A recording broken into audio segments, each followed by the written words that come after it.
नमस्कार, मैं सौरभ एक बार फिर से आप सभी का आपके YouTube चैनल कंपटीशन नगर में स्वागत करता हूं। आज से यूपी ट्रिपल एससी की मैथ्स में स्टार्ट कर रहा हूं। पीईटी का आपका एग्ज़ाम का डेट आ चुका है।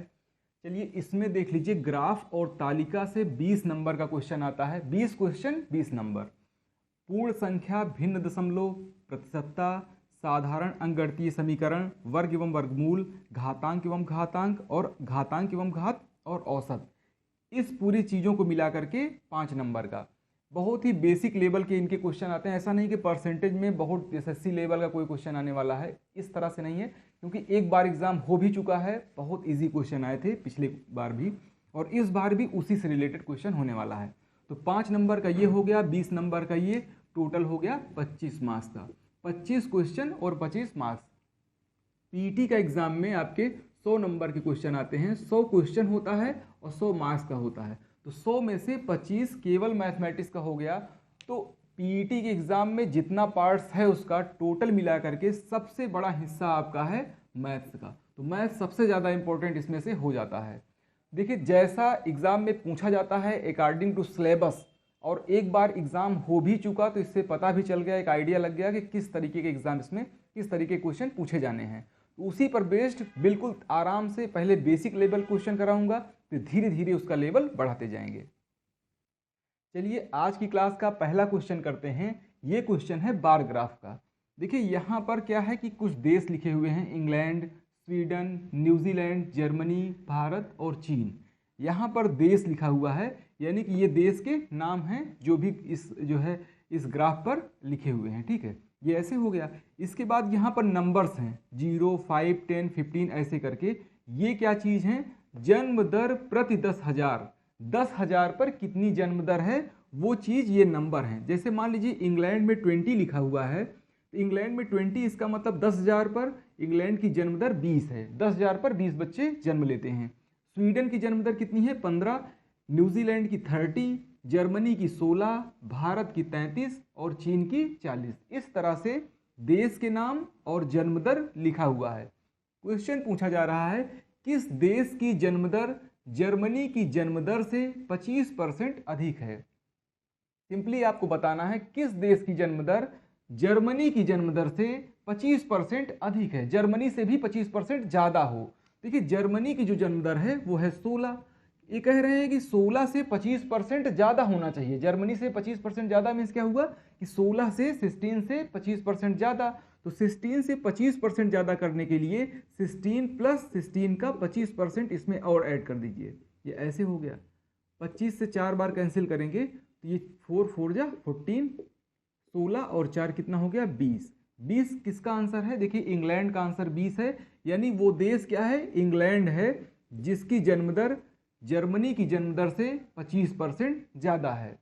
इस क्वेश्चन को ऐसे भी कर सकते हैं, जैसे 16 लिखा हुआ है, ठीक है, आपको ये पता चल गया जर्मनी की जन्म दर 16 है, आपको इससे 25% ज़्यादा फाइंड करना है। तो 25% ज़्यादा करने के लिए 100 में 25 ऐड करिए, 125 हो गया अपान 100। इस तरह से कर देंगे तो भी 25% ज़्यादा आपको फाइंड हो जाएगा। 25 5 बार, 25 से 4 बार, 4 चौक 16, ये 5 × 4 20। इस तरह से हो गया। डायरेक्टली ऐसे भी कर सकते हैं।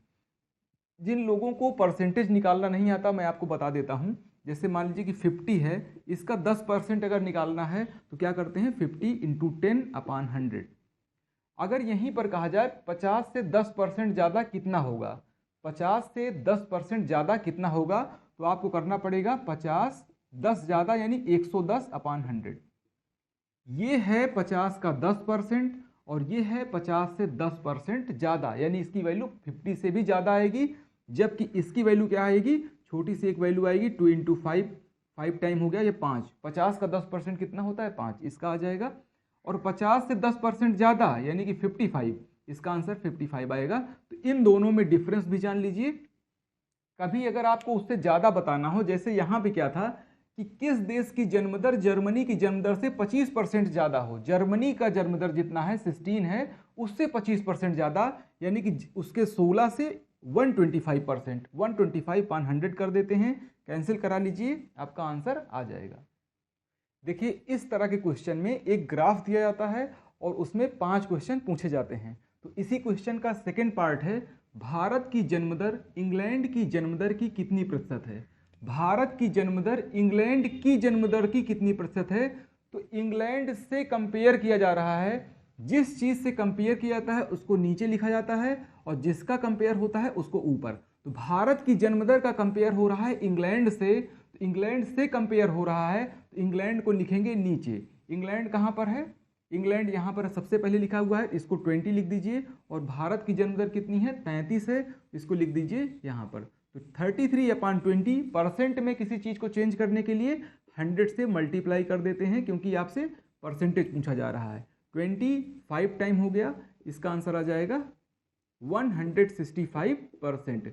देखिए, जिस चीज से कंपेयर होता है, जब आप लैंग्वेज पढ़ेंगे तो वहां पर साफ साफ पता चलता है कि किस चीज से कंपेयर हो। भारत की जन्म दर इंग्लैंड की जन्म दर की कितनी प्रतिशत है? इंग्लैंड से कंपेयर हो रहा है, इसलिए हमने इंग्लैंड को नीचे लिखा है और इंडिया वाली जन्म दर ऊपर। 100 से मल्टीप्लाई कर दिया परसेंटेज में चेंज करने के लिए, आंसर हो गया 165%।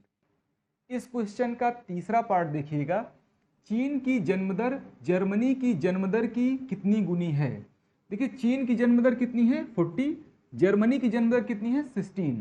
क्वेश्चन पूछा जा रहा है चीन की जन्म दर जर्मनी की जन्म दर की कितनी गुनी है। हम मान लेते हैं जर्मनी की जन्म दर की x गुनी चीन की जन्म दर है। तो जर्मनी का जन्म दर कितना है? 16। तो यहाँ पर हमने लिख दिया 16। मान लेते हैं कि इसका x गुना है चीन की जन्म दर, और चीन की जन्म दर 40 यहाँ पर गिवन है, तो यहाँ पर हमने 40 कर दिया। इसको कैंसिल कराएंगे, 40/16 हो जाएगा। 2 बार करेंगे 32, अभी 8 बचा है, 5 बार 2.5 गुनी। तो ये आपका आंसर हो गया 2.5। इतने टाइम होगा चीन की जन्म दर जर्मनी की जन्म दर का। 4th नंबर जो पार्ट है आपका, भारत की जन्म दर स्वीडन की जन्म दर से क्या अनुपात है? भारत की जन्म दर है कितनी? 33। स्वीडन की जन्म दर कितनी है? 15। यहाँ पर पूछा जा रहा है भारत की जन्म दर स्वीडन की जन्म दर से क्या अनुपात है। देखिए, जिस चीज से कंपेयर करना हो उसको बाद में हम करते हैं। रेशियो में होता क्या है, जैसे मान लीजिए कि आंसर आपका 2:3 आ रहा है, तो 2:3 और 3:2 ये दोनों ही ऑप्शन में दिए रहते हैं। तो ये जरूरी होता है कौन सा पहले और कौन सा बाद में लिखें, नंबर तो उसी तरह के रहते हैं। तो यहाँ पर भारत की जन्म दर है 33 और स्वीडन की जन्म दर कितनी है? 15। इन दोनों को देखिए, जिस चीज से कंपेयर करना हो उसको बाद में लिखना है। लैंग्वेज से पता चलता है, से वर्ड यूज होता है, ये पता चलता है कि इसी से यूज कंपेयर हो रहा है। भारत की जन्म दर स्वीडन की जन्म दर से क्या अनुपात है? तो स्वीडन की जन्म दर से कंपेयर हो रहा है, इसलिए स्वीडन वाली जन्म दर बाद में लिखेंगे। 3 से कैंसिल करा दीजिए, 3 1 जा 3, 3 1 जा 3, ये 5 टाइम। 11 और 5 का रेशियो है, यही इसका आंसर बनेगा। देखिए, अभी हम लोग बेसिक लेवल के क्वेश्चन कर रहे हैं। कुछ क्लास आपका इस तरह से बेसिक सा होगा, इसके बाद हम स्टैंडर्ड बढ़ा देंगे जैसा कि एग्जाम में आता है। एक बार एग्जाम हो भी चुका है, इससे पता चलता है कि क्या एग्जाम में पूछा जाना है, हम उससे एबव लेवल पे ही चलेंगे। तो चलिए, आज की क्लास का ये 5th क्वेश्चन है, पहले क्वेश्चन का 5th पार्ट है। इंग्लैंड की जन्म दर न्यूजीलैंड की जन्म दर से कितना प्रतिशत कम है? सबसे पहले इंग्लैंड और न्यूजीलैंड की मैं जन्म दर यहाँ पे नोट कर दे रहा हूँ। इंग्लैंड की जन्म दर है 20 और न्यूजीलैंड की जन्म दर कितनी है? 30।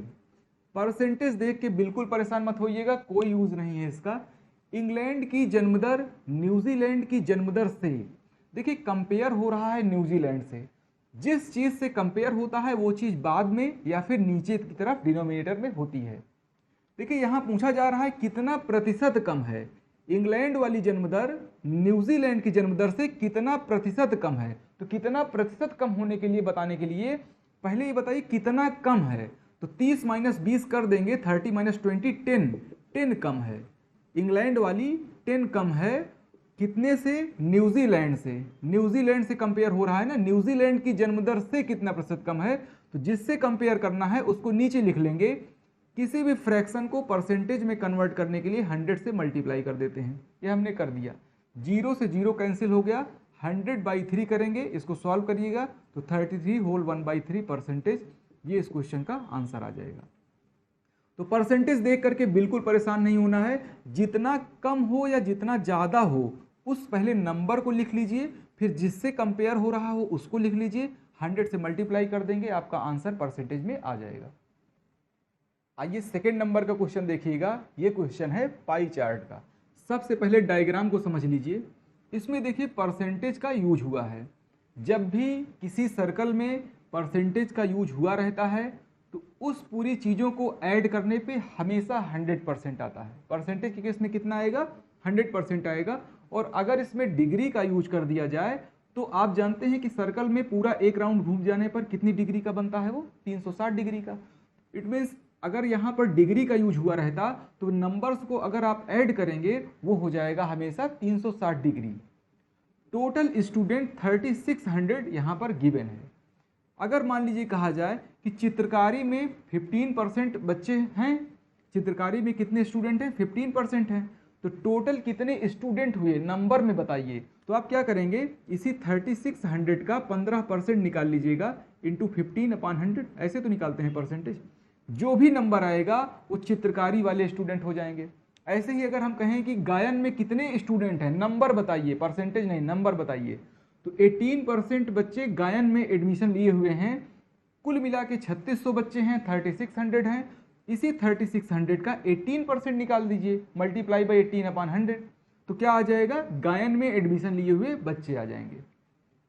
आ जाइए क्वेश्चन पे। इसका पहला पार्ट है, जैसा कि आप जानते हैं 5 क्वेश्चन होता है। एग्जाम में भी आपके पीईटी की इसी तरह पूछा जाएगा।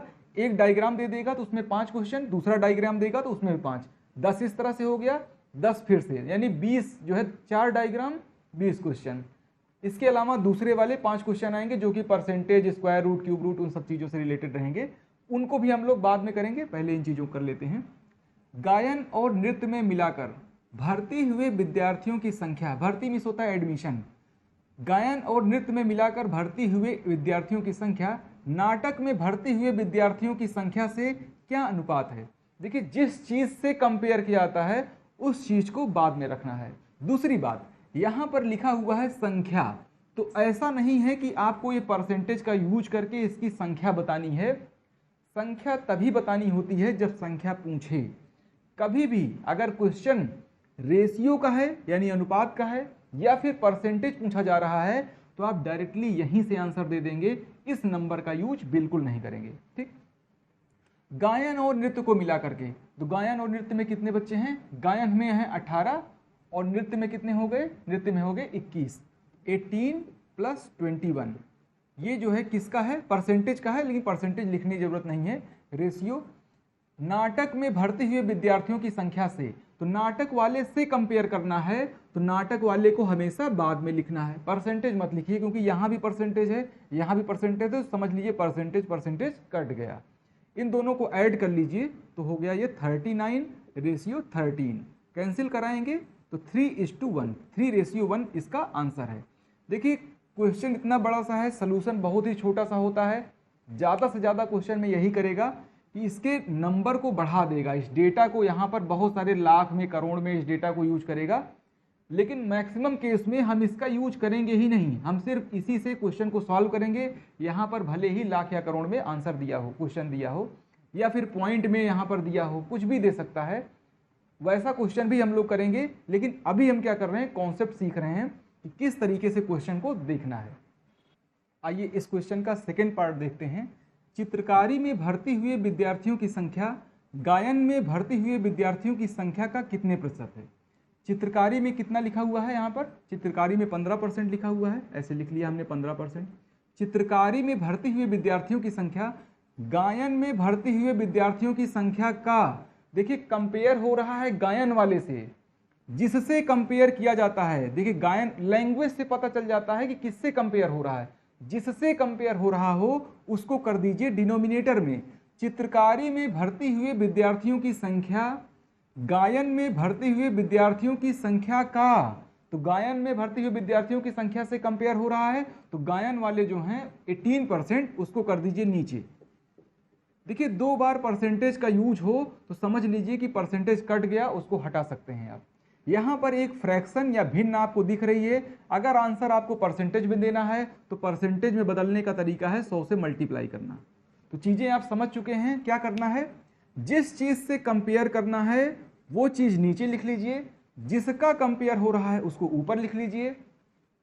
परसेंटेज दोनों परसेंटेज में है तो परसेंटेज आप हटा सकते हैं, लेकिन आंसर आपको परसेंटेज में देना है तो 100 से मल्टीप्लाई करके इस भिन्न या फ्रैक्शन को परसेंटेज में कन्वर्ट कर लेते हैं।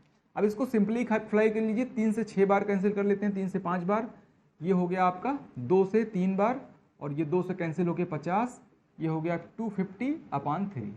कैंसिल करा लीजिए, 8 बार करेंगे तो 24, अब 10 बचा, 3 बार, आगे इसी तरह से इतना परसेंट, ये इसका आंसर है। तो जिस चीज़ से कंपेयर हो उसको नीचे जैसे ही आप लिख देंगे, आपका क्वेश्चन बहुत ही आसान हो जाएगा, इस बात को ध्यान रखना है।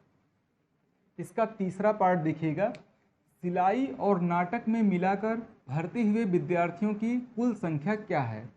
अगर आपसे रेशियो पूछा जाए या फिर परसेंटेज पूछा जाए तो उस समय टोटल स्टूडेंट वाला ये डेटा यूज करने की कोई ज़रूरत नहीं है, लेकिन अगर आपसे एग्जैक्टली संख्या ही पूछी जा रही है तब इसका हम यूज करेंगे। सिलाई और नाटक वाला यहाँ से देख लीजिए कहाँ पर है, नाटक में 13 है और सिलाई में कितना परसेंटेज है, सिलाई में है 11%। इन दोनों को ऐड कर दीजिए, ये हो जाएगा 24%। आपको कुल संख्या बतानी है। आप जानते हैं टोटल स्टूडेंट कितने हैं, 3600, यानी 100% ही 3600 के इक्वल है। 100% कितना है, 3600 के इक्वल है। ये पूरी चीज़ मिला करके कितना हो रहा है, 100%, और वही चीज़ 3600 के इक्वल है। इस तरह से अगर आपको 24% निकालना हो इसका, तो आप ऐसे कर लेंगे, 3600 का 24% फाइंड कर लीजिए, 0 से 0 कैंसिल हो गया, इन दोनों को मल्टीप्लाई करेंगे 864 आ जाएगा इसका आंसर। ये है आपका सिलाई और नाटक में मिला करके कुल कितने स्टूडेंट हैं। आइए फोर्थ पार्ट देखिएगा इसका, चित्रकारी में कितने विद्यार्थी भर्ती हुए। तो बताइए सबसे पहले चित्रकारी में कितने परसेंट स्टूडेंट ने एडमिशन लिया है। तो चित्रकारी में 15% ने लिया है, तो 15% किसका, 15% 3600 का, तो 3600 का ही 15% निकाल दीजिए, ये हो जाएंगे चित्रकारी वाले स्टूडेंट। इसको दोनों को मल्टीप्लाई कर दीजिए तो ये हो जाएगा 540 स्टूडेंट, इसका आंसर है ये। पाक शास्त्र में भर्ती हुए विद्यार्थियों की संख्या नृत्य में भर्ती हुए विद्यार्थियों की संख्या का कितने प्रतिशत है।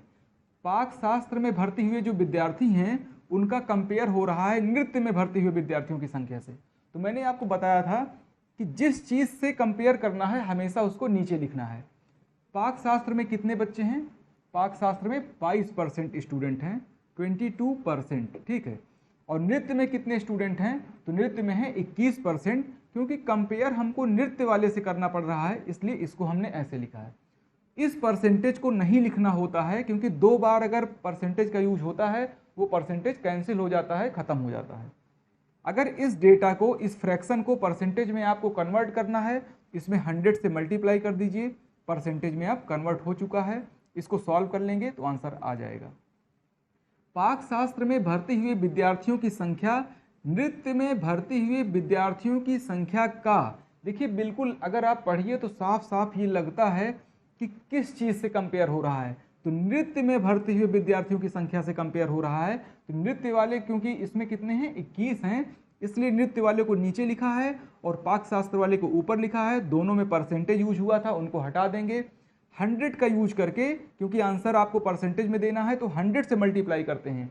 कोई भी भिन्न या फ्रैक्शन हो उसको परसेंटेज में कन्वर्ट करने के लिए आपको 100 से मल्टीप्लाई करना पड़ता है, इसलिए हमने कर दिया।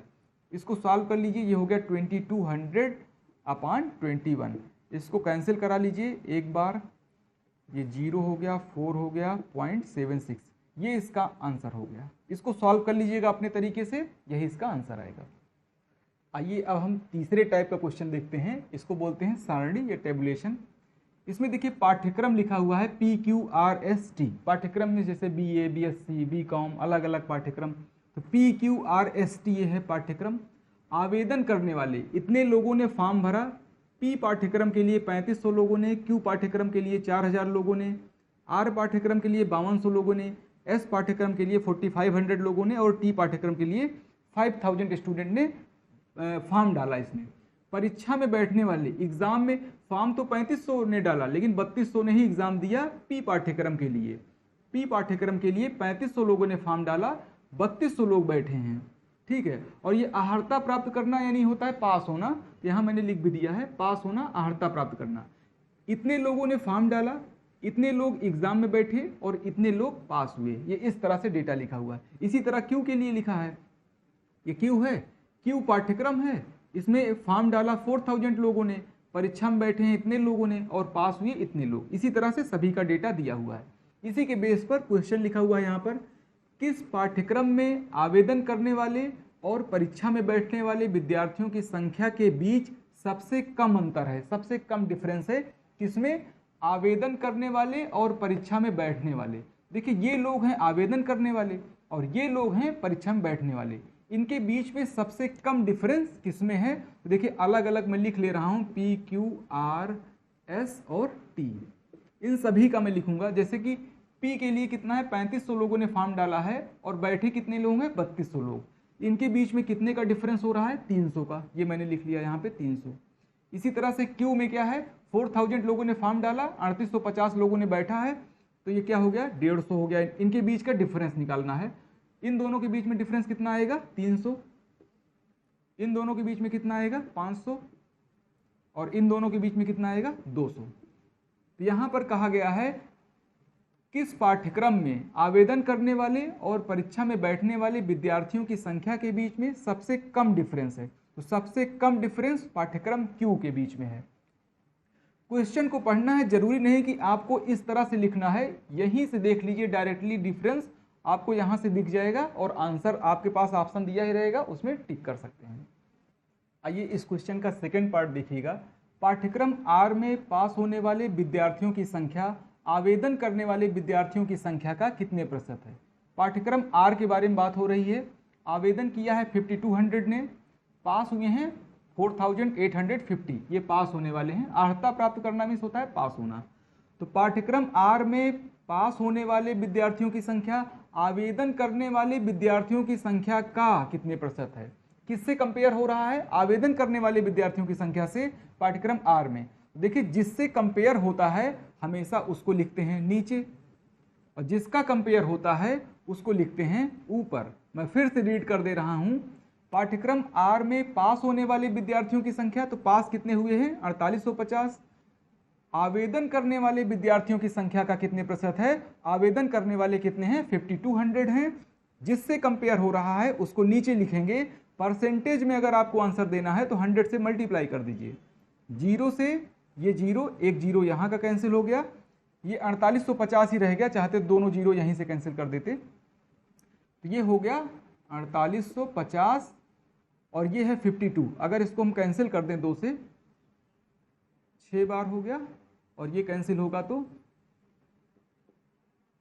ये हो गया 2425। इसको हम मान ले रहे हैं कि अभी कैंसिल, ये जीरो बचा था, ये दोनों जीरो इन दोनों जीरो से कैंसिल हुआ था, ये दोनों जीरो इन दोनों जीरो से, और 4850 बचा था तो हमने 52 को 2 से कैंसिल किया, इस 4850 को 2 से कैंसिल किया तो यह गया 2425। 2425 इसको भाग दे दीजिए 26 से, तो पॉइंट में आंसर आराम से दे सकते हैं आप। 9 टाइम कर लीजिए, 5 बचा है, 9 दूनी 18, 5 23, ये हो गया। 3 बार करेंगे 74, ये हो गया 11। पॉइंट लगाइए, जीरो लिखिए, 2 बार ऐसे करके, इतना बहुत है 93.2%, इतना मैं सॉल्व कर दिया हूँ। ठीक है, इस तरह से इस तरह के क्वेश्चन को सॉल्व करेंगे। आइए तीसरा पार्ट करते हैं। सभी पाठ्यक्रमों को मिलाकर अर्हता प्राप्त करने वाले विद्यार्थियों की संख्या का औसत क्या है? सबसे पहले जान लीजिए औसत क्या होता है। औसत का फार्मूला होता है sum of quantity upon number of quantity. जैसे मान लीजिए 2, 3 और 5 तीन नंबर हैं, इनका औसत अगर बताना है तो सम ऑफ क्वांटिटी यानी इन सब का सम 5, 3, 8, 2, 10 upon number of quantity. Number means क्या है, 1, 2, 3, इनकी संख्या काउंट कर लीजिए और इससे डिवाइड कर दीजिए। यानी कि इन चीज़ों को सम करके इनकी जो भी नंबर हो उसको नीचे लिख देते हैं, यही आपका एवरेज हो जाता है, औसत हो जाता है। Sum of quantity upon number of quantity. सभी पाठ्यक्रमों को मिलाकर अर्हता प्राप्त करने वाले विद्यार्थियों की संख्या का औसत क्या है? अर्हता प्राप्त करना मीन्स क्या होता है, पास होना, यहाँ पर है तो सबका पास होना अगर बताना है, इसका एवरेज बताना है तो पहले इस पूरी चीज को सम करना पड़ेगा और डिवाइड किससे करेंगे, 1, 2, 3, 4, 5, 5 क्वांटिटी है तो 5 से डिवाइड कर देंगे। चलिए ऐड कर लेते हैं। सबके लास्ट में 0 है तो 0 लिख दीजिए। 5 0 5 5 और 5 10, 10 और 4 14, एक बचा हुआ है अभी, ये 0 और 1 हो गया, 7 और 1 8, 8 8 16, 16 5 21, 21 और 7 28, अभी 2 बचा हुआ है, 2 2 4, 4 3 7, 7 4 11, 11 3 14, 14 4 18, और सम ऑफ क्वांटिटी ये हो गया। और नंबर ऑफ क्वांटिटी क्या होता है?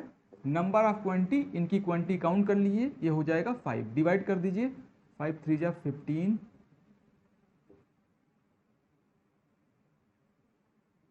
ये आपका आंसर है। इसको मैंने बस डिवाइड कर दिया है सिंपली, इस तरह से आप क्वेश्चन को सॉल्व करेंगे। चलिए अब हम थर्ड नंबर क्वेश्चन का चौथा पार्ट करते हैं। देखिए यहाँ पर सबसे ज़्यादा इंपॉर्टेंट ये होता है कि क्वेश्चन में करना क्या है, इस बात को समझना, क्योंकि ये डेटा बड़ा या छोटा हो सकता है, लेकिन आपको सॉल्व कैसे करना है, इस एक अप्रोच आपको डेवलप करना है। पाठ्यक्रम एस के लिए आवेदन करने वाले किंतु परीक्षा में नहीं बैठने वाले विद्यार्थियों की संख्या का पाठ्यक्रम टी के लिए आवेदन करने वाले किंतु परीक्षा में नहीं बैठने वाले विद्यार्थियों की संख्या से क्या अनुपात है। बाद वाला कंपेयर करना है, यानी वो रेशियो बाद में रहेगा, पहले वाला पहले रेशियो में रहेगा, टी वाला रेशियो बाद में रहेगा, क्योंकि इसमें से का यूज कहीं पर किया गया है। यहाँ पे पाठ्यक्रम एस के लिए आवेदन करने वाले किंतु परीक्षा में नहीं बैठने वाले, पहले एस के पास चलते हैं। आवेदन करने वाले ये लोग हैं, और ये लोग हैं क्या, परीक्षा में बैठने वाले। ये बताइए 4500 लोगों ने फॉर्म डाला है और 4000 लोग एग्ज़ाम में बैठे हैं, तो बताइए कौन लोग एग्ज़ाम में नहीं बैठे हैं। तो 4500 ने फॉर्म डाला, 4000 एग्ज़ाम में बैठे हैं, इसका मतलब 4500 माइनस 4000 करेंगे तो 500 जो आएगा वही तो हुए जो एग्ज़ाम में नहीं बैठे हैं। पाठ्यक्रम एस के लिए आवेदन करने वाले किंतु परीक्षा में नहीं बैठने वाले, आवेदन तो किया था लेकिन एग्ज़ाम में नहीं बैठे, तो 4500 लोगों ने एग्ज़ाम में फॉर्म डाला था, लेकिन 4000 लोग ही एग्ज़ाम में बैठे हैं, परीक्षा में बैठने वाले 4000 हैं, तो 500 लोग एग्ज़ाम में नहीं बैठे। इसी तरह से पाठ्यक्रम टी के लिए आवेदन करने वाले किंतु परीक्षा में नहीं बैठने वाले, तो टी के लिए आवेदन किया था 5000 लोगों ने, बैठे हैं 4800 लोग, यानी कि 200 लोग नहीं बैठे हैं। माइनस करके देख लीजिए, 5000 में से इसको कम करेंगे तो कितना आएगा, 200। तो जिस चीज से कंपेयर करना है, देखिए किंतु परीक्षा में नहीं बैठने वाले विद्यार्थियों की संख्या से, तो से वाला देखिए बाद में हमने लिख दिया है। अब इसको 0 से 0 कैंसिल करा दीजिए, 5:2, ये इस क्वेश्चन का आंसर है। आज की क्लास का लास्ट क्वेश्चन है और इस क्वेश्चन का लास्ट पार्ट भी है। पाठ्यक्रम पी के लिए परीक्षा में बैठने वाले, पाठ्यक्रम पी के लिए परीक्षा में बैठने वाले किंतु पास नहीं होने वाले, ये वाले कौन है, पास, ये पास होने वाले हैं, ठीक है, ये पास होने वाले हैं। पाठ्यक्रम पी के लिए, पाठ्यक्रम पी के लिए परीक्षा में बैठने वाले किंतु पास नहीं होने वाले विद्यार्थियों की संख्या, और पाठ्यक्रम क्यू के लिए परीक्षा में बैठने वाले किंतु पास नहीं होने वाले विद्यार्थियों की संख्या का अंतर या डिफरेंस क्या है। देखिए पी में आपको बताना है कि पास नहीं होने वाले, परीक्षा में बैठे हैं 3200 लोग, पास हुए हैं 2050 लोग, 3200 लोगों एग्ज़ाम दिए और इतने लोग पास हो गए, तो बताइए कौन लोग हैं जो पास नहीं हुए हैं। तो पास नहीं हुए हैं, इस 3200 में से 3200 में से 2050 को माइनस कर दीजिए, तो आपको पता चल जाएगा कौन लोग पास नहीं हुए हैं, ये हो जाएगा 1150। और दूसरी चीज़ कहा है क्यू के लिए एक डेटा है, सेम चीज़ है, परीक्षा में बैठने वाले, क्यू में क्या है, परीक्षा में बैठने वाले लोग हैं 3850, किंतु पास नहीं होने वाले, किंतु पास नहीं होने वाले विद्यार्थियों की संख्या का अंतर बताना है। देखिए 3850 लोग एग्ज़ाम में बैठे हैं, 3700 लोग पास हो गए, इतना माइनस इतना कर देंगे, मतलब 3800 माइनस 3700 कर दीजिए, 3850 यहाँ पे है, 3850 माइनस 3700 कर दीजिए, ये हो जाएगा 150। इन दोनों का डिफरेंस आपको बताना है, तो 1150 है, ये 150 है, माइनस करेंगे तो 1000 डायरेक्टली आ जाएगा। ये इस क्वेश्चन का आंसर है। तो चलिए आज के लिए इतना ही, मिलते हैं नेक्स्ट क्लास में। थोड़ा सा